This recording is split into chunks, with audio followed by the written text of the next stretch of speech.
Shalom, shalom. Donc aujourd'hui, nous allons continuer le thème. Donc c'était comment vivre la vie de Jésus-Christ.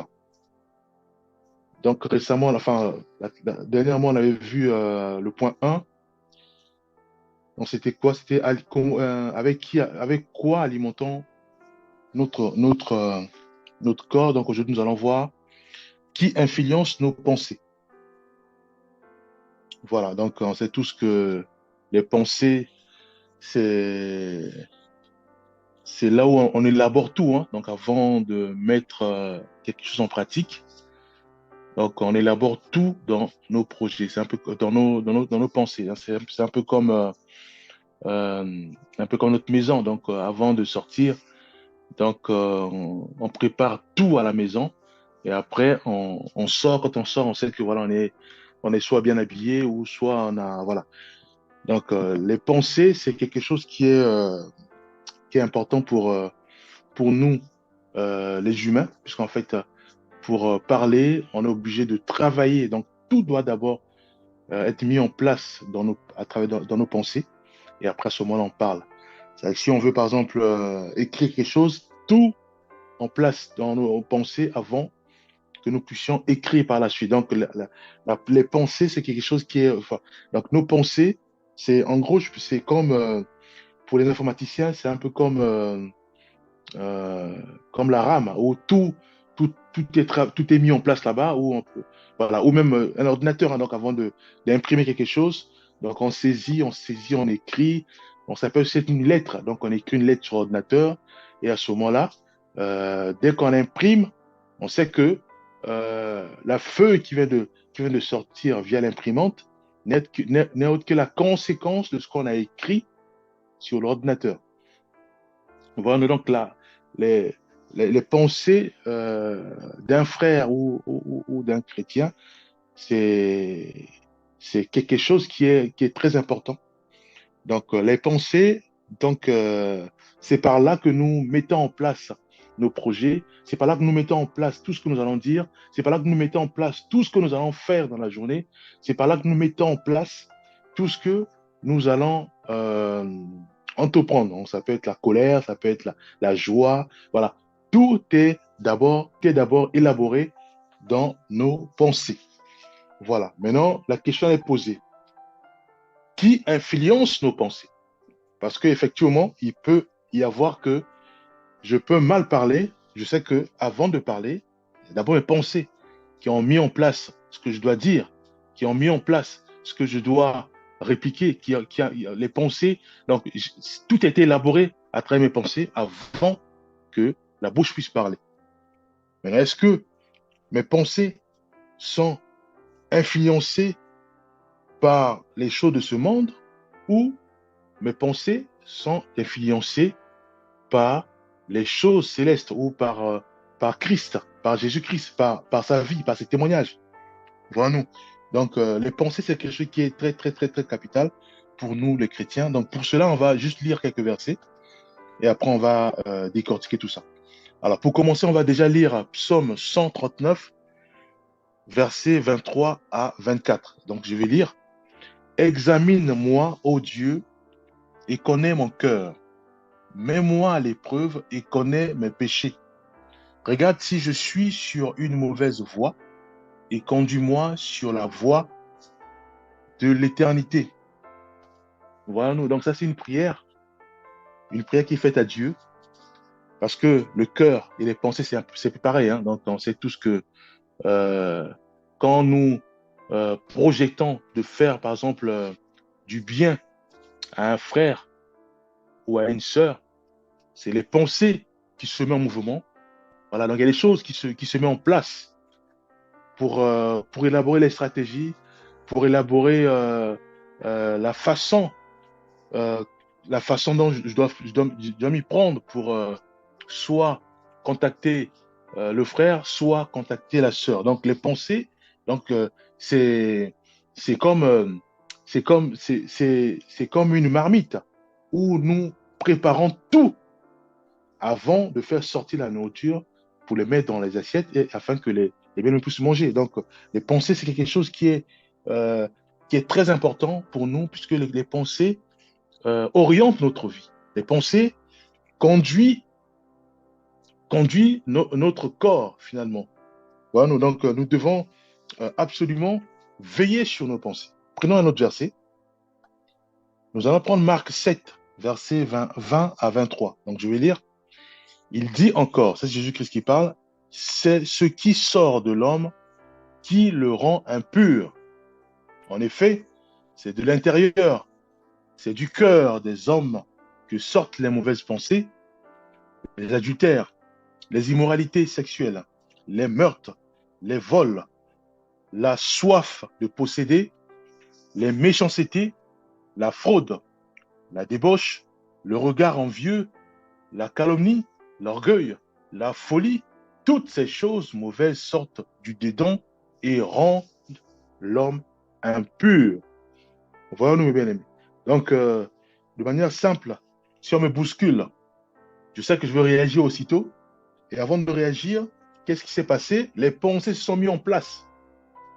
Il y a eu un grand travail au niveau de la pensée.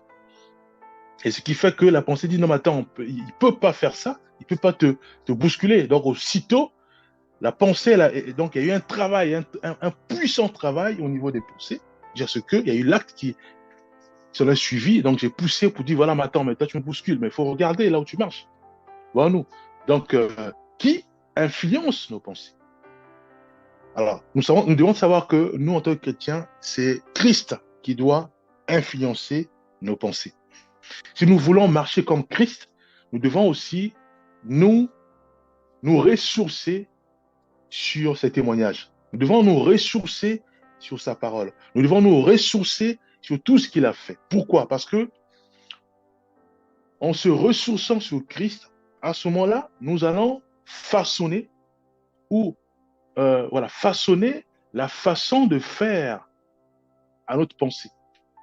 Nous allons dire à nos pensées, maintenant toi, tu ne dois plus travailler comme ça, mais tu dois maintenant travailler sur le modèle que nous t'inculquons, sur le modèle de Christ. Parce que si nous disons à notre pensée que non, toi, tu dois travailler comme le monde, ça veut dire quoi? Ça veut dire que je sais que dès que je me réveille, je dois écouter les chansons mondaines, je dois suivre des films violents. Donc, du coup, la pensée est influencée, bombardée par toutes ces choses qui, en gros, ne nourrit pas notre âme, ne nourrit pas notre esprit et ne nous aide pas. Pourquoi? Parce que la pensée va s'habituer à travailler sur tout ce qui est mal, à travailler sur tout ce qui est impur, à travailler sur tout ce qui te pousse à aller voler, te pousse à mentir, te pousse à, à, à l'orgueil. Voilà-nous, mes bien-aimés. Donc, nous devons dire à notre pensée que nous voulons absolument imiter Christ. Nous voulons vivre la vie de Christ. Et pour y arriver, nous devons maintenant te conditionner, toi, de faire en sorte que maintenant, en toi, tu puisses travailler uniquement sur le modèle de Christ. À ce moment-là, si on me bouscule, je sais que Christ me demande à moi, puisque la pensée va travailler si rapide, en me sortant tout le temps des versets, puisque je l'ai tellement conditionné à lire la parole de Dieu. Et à ce moment-là, il va me dire, non, Christ a dit que si on te bouscule, prie pour ceux qui vous persécutent. Voilà nous. Donc nous devons nous poser la question, comme a dit les psaumes 139, 29 à 24, en priant, Seigneur, examine-moi. Qu'est-ce qui traverse dans mes pensées? Qui influence mes pensées? Est-ce que c'est cette sœur, je la supporte pas. Quand elle parle, je la supporte pas. Parce que tellement que j'ai conditionné mes pensées à travailler sur le fait que si mes pensées entendent juste la voix de cette sœur, automatiquement, les pensées se mettent au travail de manière à me pousser, moi, à dire que je ne supporte pas cette sœur. Voilà nous. Alors, si on fait ainsi, on est en erreur. Voilà nous, puisque Christ, nous voulons absolument vivre la vie de Christ. Voilà nous. Un frère vient me voir. Je dis non, non, non, non, non, non. Je sors un gros mot. Ah, mais qu'est-ce qui s'est passé? Mais il s'est passé que, en voyant le frère, mes pensées se sont mises à travailler. Puisque je n'aime pas ce frère. Ou ce qu'il dit, ça ne m'intéresse pas. Ça me fait du mal. Les pensées se sont mises en travail, puisque je l'ai conditionné comme ça, mes pensées. Je les ai conditionnés comme ça.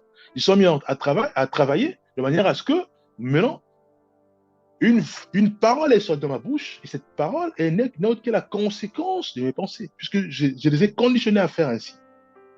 Et c'est quoi les paroles? Les paroles blessantes. Voilà-nous, mes bien-aimés. Les pensées travaillent de telle sorte que je puisse toujours m'approcher d'un pasteur.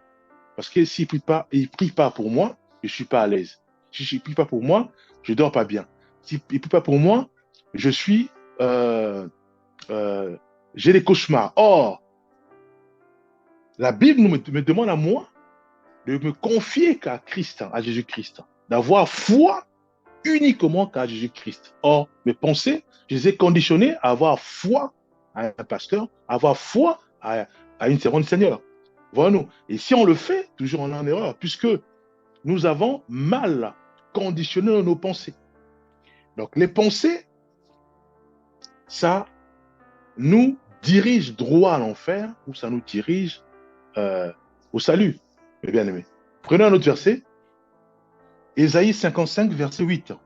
En effet, vos pensées ne sont pas mes pensées et mes voix ne sont pas vos voix, déclare l'Éternel. Voyons-nous. Alors, là maintenant, on maîtrise un peu les pièges de nos pensées. À ce moment-là, on se dit, voilà, ok. Alors, donc, ça veut dire que nos pensées ne sont pas les pensées de Dieu et nos voix ne sont pas aussi les voix du Seigneur. À ce moment-là, qu'est-ce qu'on fait? On ne peut pas avoir pitié de nos pensées.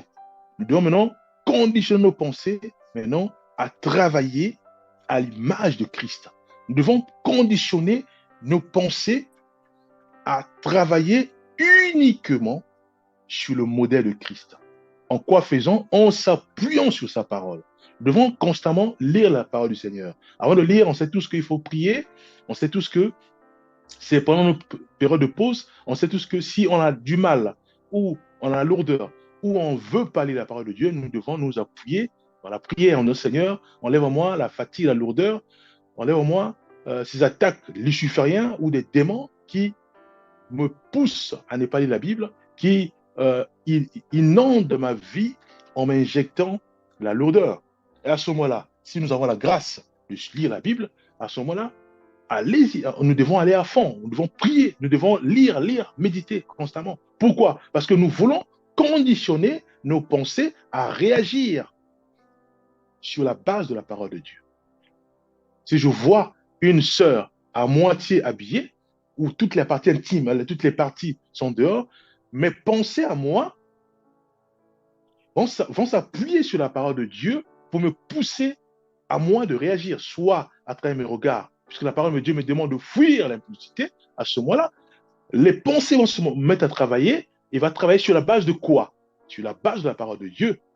Et aussitôt, envoyer les signaux à mes yeux pour dire détourne-toi de cette sœur et fuis, puisque la parole de Dieu me demande de ne pas résister, mais de fuir. Voyons-nous. Donc, nous devons nous laisser influencer, nous devons nous laisser la Bible, la parole de Christ, la vie de Christ, ces témoignages puissent influencer nos pensées. Voyons-nous. Si nous voulons marcher ou vivre comme Christ, les pensées, nos pensées à nous, nous devons, comme on dit, les dompter de manière à réfléchir, à travailler à l'image de Christ. Voyons-nous, mes bien-aimés. Prenons notre verset que nous connaissons tous. Hein. Proverbe 4, verset 23. Car ton cœur plus que toute autre chose, car de lui jaillissent les sources de la vie. J'aime la fin. Jaillissent les sources de la vie. Et j'ai aussi beaucoup aimé quand Christ disait dans Marc 7, verset 20 à 23, où il dit euh, c'est ce qui sort de l'homme qui le rend impur. Voilà, nous, c'est ce qui sort de l'homme. Donc on sait que donc les pensées sont mises à travailler et maintenant la sortie, soit à travers nos mains, on a touché par exemple euh, voilà, on touche à quelque chose qui nous pousse à pécher, ou à travers nos yeux, on regarde les choses qui nous poussent aussi à pécher, ou voilà. Donc, c'est ce qui sort de l'homme, ou même les paroles. Voilà. Voilà. Donc, et là, dans, dans Proverbe, il dit, garde ton cœur plus que toute autre chose, car de lui jaillissent les sources de la vie. Bien aimé, donc nous devons réaliser que euh, nos pensées, c'est vrai, ça fait partie de nous. C'est vrai, on raisonne rapidement. C'est vrai, parce que tellement que ça va très vite. Mais nous devons maintenant réaliser qu'avant de dire quelque chose, est-ce que ce que je viens de penser, est-ce que ça s'appuie sur la parole de Dieu ou ça s'appuie sur l'espérance du monde? Parce que j'ai vu un acteur faire ainsi, alors moi aussi je fais ainsi. J'ai vu un acteur, quand on l'a bousculé, il a aussi répliqué, et je fais ainsi. J'ai vu un acteur, on a volé de l'argent, lui aussi l'a volé. J'ai vu un acteur, euh, par exemple, euh, sortir avec plusieurs femmes ou sortir avec les hommes d'autrui, je fais ainsi. Voilà, nous devons poser la question. Comme a dit le psaume 139, de 23 à 24, examinons-nous. Est-ce que quand je parle, est-ce que les paroles qui sortent à travers ma bouche, est-ce qu'elles sont appuyées sur la parole de Dieu ou elles sont appuyées sur mon ego ou elles sont appuyées sur ma colère, mes bien-aimés? Parce que si c'est appuyé sur mon ego, c'est appuyé sur ma colère, on a encore échoué. Puisque nous voulons absolument vivre la vie de Christ. Nous voulons absolument marcher comme Christ, notre maître. Voilà, nous, mes bien-aimés. Alors, donc, les pensées, c'est très capital. Les pensées, c'est dangereux. Elles sont dangereuses. C'est dangereuse, les pensées. Donc, nous devons bien dompter avec la prière, bien sûr. Donc, discerner. Est-ce que l'action que je viens de poser, ça émane de la parole de Dieu ou ça émane de ma colère? Puisque l'action, c'est quoi? J'ai tapé mon fils. Ou j'ai tapé, ou voilà, j'ai bousculé mon épouse. La violence, est-ce que ça vient de Dieu ou ça vient du diable? On sait que ça vient du diable. Parce qu'on ne peut pas taper, tu ne peux pas taper ton époux ou tu ne peux pas taper ton épouse. Tu ne peux pas violemment taper ton fils comme ça. Sans pourtant qu'il y ait la parole de Dieu, sans pourtant qu'il y ait dialogue, mes bien-aimés. Alors, est-ce que cette action-là, c'est Mandou? On sait tous qu'il y a eu d'abord un travail, un puissant travail au niveau de nos pensées. Et à ce moment-là, c'est sorti. Est-ce que maintenant c'est sorti en bien? Non, puisque on l'a bousculé, on l'a tapé. À ce moment-là, c'est sorti en mal. Or, Christ dit quoi? C'est ce qui sort de l'homme, c'est ce qui suit l'homme. Voilà, nous. Ça peut être tes paroles, ça peut aussi être en action. Et bien aimé. Est-ce que quand je parle, est-ce que quand je raisonne, est-ce que quand je parle avec mes parents, est-ce que cette parole-là émane, s'appuie sur la parole de Dieu, ou s'appuie sur mon espérance, ou s'appuie sur le monde? Voilà, mes bien-aimés.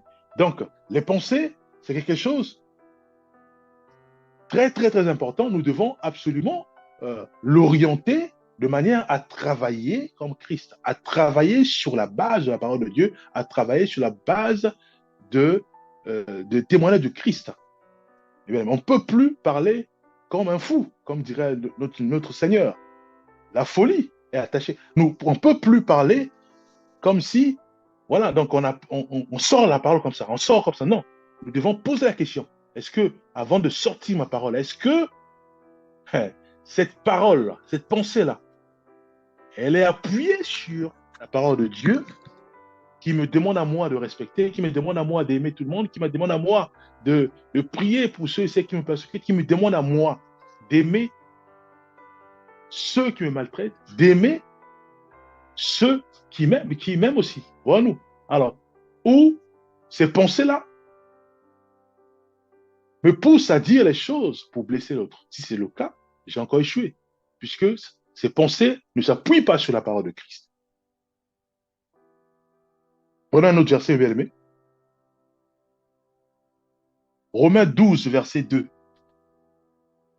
Ne vous conformez pas au monde actuel, mais soyez transformés par le renouvellement de l'intelligence afin de discerner quelle est la volonté de Dieu, ce qui est bon, agréable et parfait. J'ai vu un pasteur prêcher et automatiquement, j'ai dit, pasteur, vraiment, tu as bien prêché. Prie pour moi parce que moi aussi, je veux avoir de l'argent. Prie pour moi parce que je veux aussi avoir des voitures. Prie pour moi, je veux aussi euh, faire comme toi. Mais Dieu me demande à moi d'avoir mes regards fixés vers Christ et non vers les choses actuelles et non vers ce qu'on appelle la tendance, c'est-à-dire tout ce qui est, euh, euh, comment ils appellent ça, tout ce qui est, voilà, donc on va dire la mode, hein, tout ce qui est actuel maintenant, tout ce qui est la tendance. Non, Christ me demande à moi de marcher selon, selon sa volonté et non parce que les gens courent, parce qu'il y a eu par exemple des détonations, les gens courent et je les suis comme ça par panique. Non, je dois me poser la question. Qu'est-ce que les saints de Dieu me demandent de faire? Alors, on doit commencer à investir sur l'immobilier. Alors, on doit investir maintenant en masse sur la pêche. On doit investir en masse sur l'élevage. On doit investir en masse sur tout ce qui est l'agriculture. Mais qu'est-ce que le Seigneur me demande à moi de faire? C'est ça. On ne peut pas suivre parce que tout le monde panique, tout le monde veut investir, tout le monde veut sortir de l'argent. Parce qu'actuellement, on parle maintenant des faillites un peu aux États-Unis.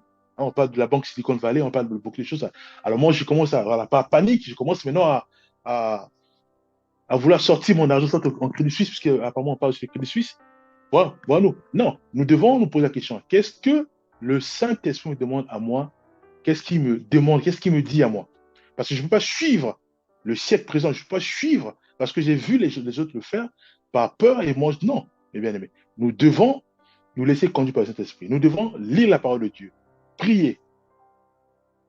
Voilà, nous. Et après, à ce moment-là, le Saint-Esprit va commencer à nous aiguiller, à nous orienter, à nous fortifier. Parce que si je vois et que par panique, les pensées vont commencer à se mettre au travail, vous dire, ah non, non, non, fais comme les autres, allez, vas-y, lance-toi. Voilà, nous.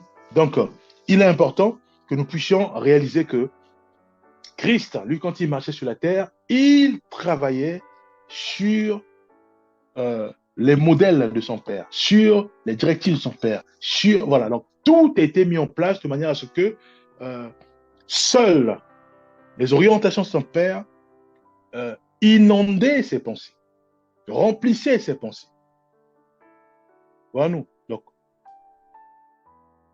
si nous voulons la vie de Christ, nous devons aussi nous laisser remplir nos pensées par sa parole, remplir nos pensées par l'amour de Christ, remplir nos pensées à aimer l'autre, pas à critiquer, remplir nos pensées à, à prier pour l'autre, pas à le critiquer, remplir nos pensées à amour de Père, puisqu'il est amour, il nous aime.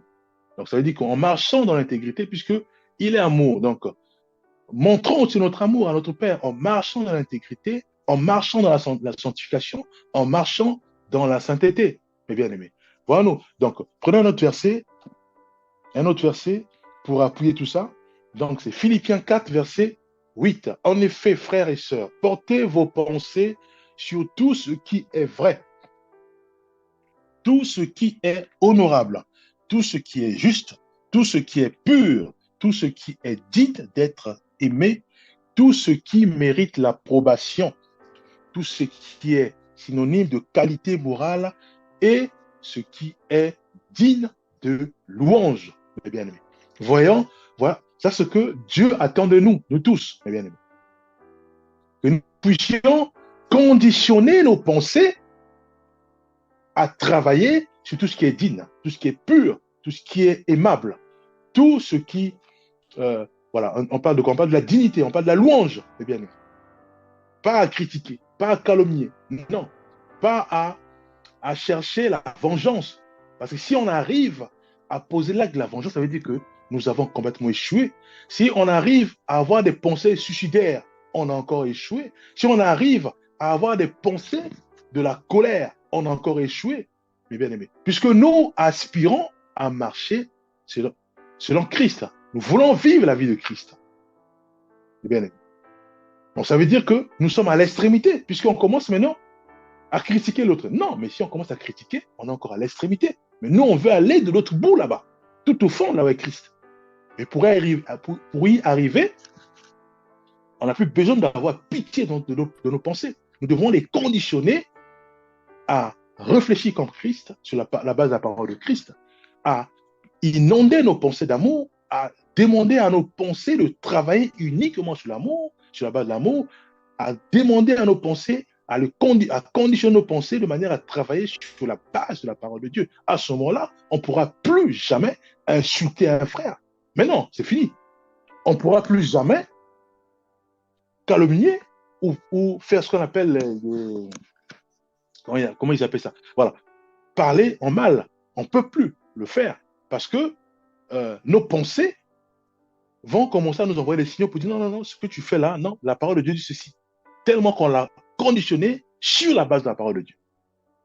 Les bien-aimés. Voyons-nous. Psaume 139, 1 à 2. Éternel, tu m'as examiné et tu m'examines et tu me connais. Tu sais quand je m'assois et quand je me lève. Tu discernes de loin ma pensée. Voilà, nous. Dieu, il voit les pensées. Christ, sur la terre, il voyait aussi les pensées. Pourquoi de telles pareilles de telles choses montaient vos pensées? Christ, il voyait les pensées. La base, c'est les pensées. La base de l'homme, d'un frère, d'une sœur, c'est les pensées. Dieu, quand il nous voit bien habillés, tout et tout, Dieu, il voit les pensées, le cœur. Qu'est-ce qui sort de nos cœurs? Qu'est-ce qui sort de nos pensées? Eh bien, souvenons-nous encore de cette sœur qui prie, non, deux frères qui priaient. Il y avait un pharisien et l'autre qui priait aussi, où lui disait que voilà, moi je fais du bien, je fais le monde, tout et tout. Dieu, il voit les pensées, bien aimé. Dieu, si Christ revenait aujourd'hui, là, c'est-à-dire qu'il vient sur la terre juste pour visiter, hein, comme il a visité au temps de Moïse, où il a visité l'Égypte, où il a visité Sodome et Gomorrhe, il a visité Abraham, il vient visiter, par exemple. Mais quand il va nous voir, nous, il va nous dire, voilà, c'est Christ. Nous, on va dire, ah Seigneur, tu es venu. Mais Christ, il verra nos pensées. Il ne verra pas l'apparence physique, là, notre corps. Non, il va voir nos pensées. Il met un frère devant toi. Automatiquement, tu commences à l'énerver. Mais Christ va dire, mais pourquoi tu t'énerves? Tu dis, mais Christ, je ne m'énerve pas, Seigneur. Mais il voit tes pensées. Tu t'énerves contre ton frère. Dans tes pensées, bien sûr. Voilà-nous. Il te met une belle voiture devant toi. Automatiquement, Christ va dire, mais attends, mais pourquoi tu réagis ainsi? Mais tu vas dire, mais Seigneur, mais je ne réagis pas ainsi. Mais je vois tes pensées. Voilà-nous. Donc, c'est les pensées, mes bien-aimés, que nous devons conditionner de manière à ce que les pensées puissent travailler pour être imbibées d'amour, pour être imbibées de la parole de Christ. À ce moment-là, tout ce qui va découler, donc, à travers la bouche, à travers les yeux, à travers les oreilles, à travers les mains, vont être purs. Pourquoi? Parce que je ne pourrais plus, moi, continuer à regarder un frère où toute sa partie, où il est habillé, mais toutes ses parties sont dehors. Puisque la Bible me demande à moi de fuir l'impudicité. Donc, les pensées vont envoyer les signaux à mes yeux pour dire, voilà, Christ demande de fuir l'impudicité. Et la sœur va retourner ses yeux et va fuir. Voilà-nous. Alors, si je reçois des paroles choquantes, à ce moment-là, les pensées vont travailler rapidement sur la base de la parole de Christ, de manière à pousser mes mains à ne plus frapper ou à mettre, voilà, mes mains puissent être mises dans la poche. Voilà, nous. Donc, voilà ce que je t'ai lancé à partager par rapport aux pensées. Donc, qui influence nos pensées? Je crois qu'il y a beaucoup à dire. Je veux prier, Père, nous remettons ta main à nos vies. Bénis chacun de nous, Père, fortifie nos vies, fais-nous grâce. Fais-nous grâce de se laisser conduire par ton Esprit Saint, afin que nos pensées soient totalement orientées par ton Esprit Saint. Au nom puissant de Jésus-Christ, nous avons ainsi prié. Amen.